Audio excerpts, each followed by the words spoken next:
Hello, first a very good morning students. Today we are going to start a new chapter Shapes and Angles. After completing this chapter, the student will be able to identify different type of shapes and understanding and measurement of angles. Let's start. Chapter को start करने से पहले हम एक story समझते हैं. Rohini and Mohini are twin sisters. They love doing the same things. One day when they were making a shapes with matchsticks, सला give them a challenge. Rohini और मोहिनी दो ट्विन सिस्टर्स हैं और उनको एक जैसा काम करना पसंद है. वन डे, एक दिन वो कुछ अलग अलग शेप्स बना रही थी. Saila give them a challenge. Saila उनकी माँ है और उसने उन दोनों को एक चैलेंज दिया और कहा कि आपको बिना एक दूसरे को देखे, ये मैं मैच स्टिक्स दे रही हूँ, इनसे आपको शेप्स बनानी है बिना एक दूसरे को देखते हुए. तो दोनों को same number of matchsticks दी गई और उसके बाद उनको अलग अलग बिठा दिया गया.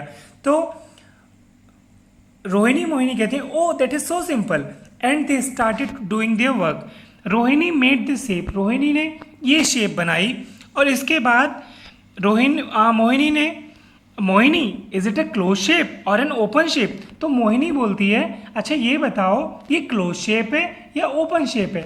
तो क्लोज शेप और ओपन शेप को बताने से पहले मैं आपको ये क्लियर कर दे रहा हूँ कि ओपन शेप और क्लोज शेप में क्या अंतर होता है.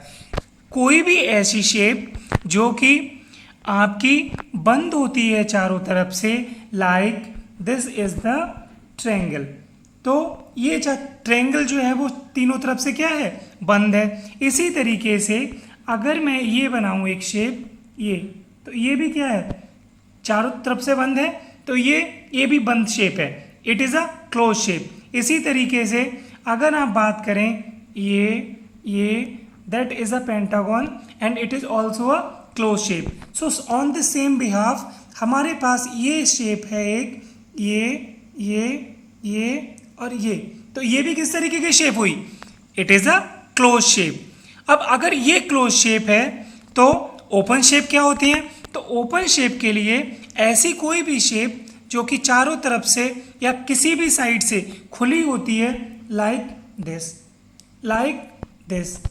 तो इस तरीके की शेप क्या है, ऊपर से ये खुली हुई है. तो इस टाइप की शेप्स को हम कहते हैं ओपन शेप. या इस तरीके से आपने कोई भी शेप ली, ये तो ये यहाँ से क्या है, खुली हुई है नीचे से. तो इस टाइप की शेप्स हमारी ओपन शेप्स होती हैं. तो अब आपको यहाँ पता चल गया होगा कि ये किस टाइप की शेप है. So it is a close shape. तो रोहिणी कहती है it is a close shape. Mohini how many sides are there. तो मोहिनी पूछती है कि इसमें साइड्स कितनी है. तो साइड्स को काउंट करने के लिए बेटा हम क्या करते हैं, साइड के लिए आप यहाँ से ये जो है ये आपकी साइड है. तो 1 side, 2 side, 3 side, 4 side, 5 side and 6 side. So total number of sides are 6. और इसी तरीके से आप किसी भी दूसरी में भी उसकी शेप्स को उसकी नंबर ऑफ साइड्स को आप फाइंड कर सकते हैं. सो मोहिनी मेड दिस. मोहिनी ने ये शेप बनाई.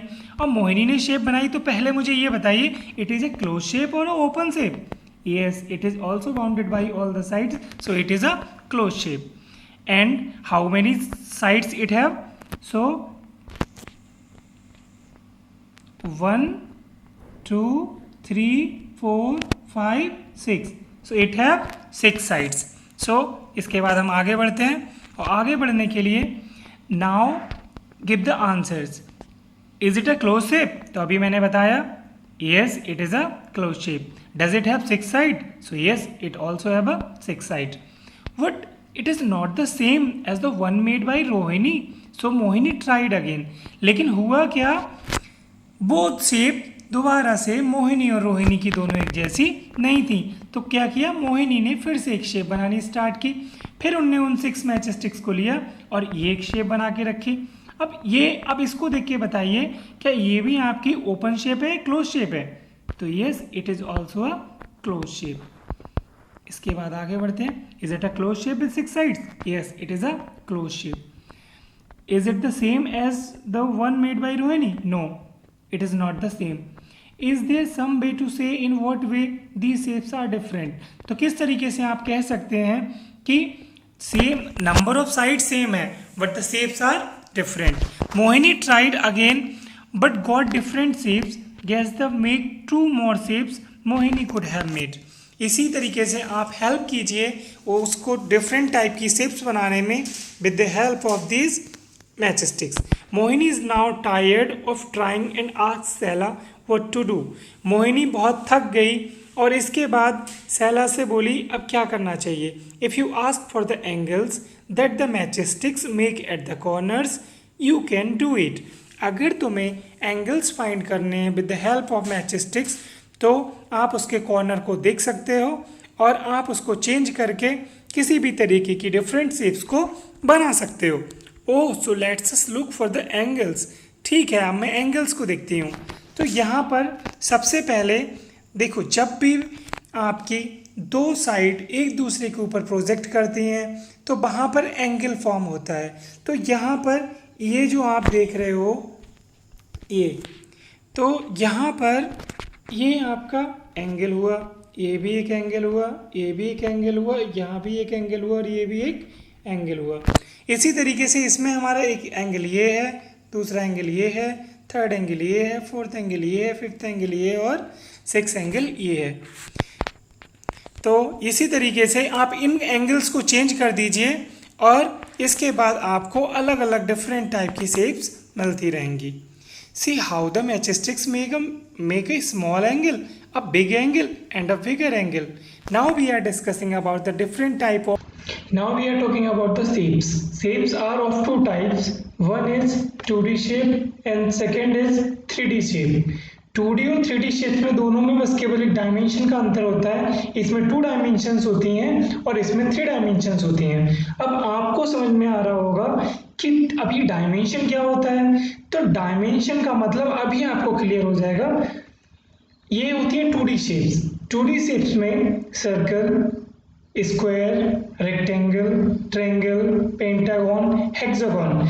जो 2D शेप्स होती हैं वो स्पेशली किसी फ्लैट सरफेस पर बनती हैं और इसमें लेंथ होती है, विड्थ होती है। इसमें तीसरी साइड नहीं होती जिससे कि आप इसमें कुछ भी कैरी कर सकें। सपोज दैट कोई आपका ऐसी कोई भी शेप जो कुछ भी कैरी ना कर सके, जिसको हम के एक फ्लैट सरफेस पे बना सकें, वो हमारी 2D शेप्स होती हैं।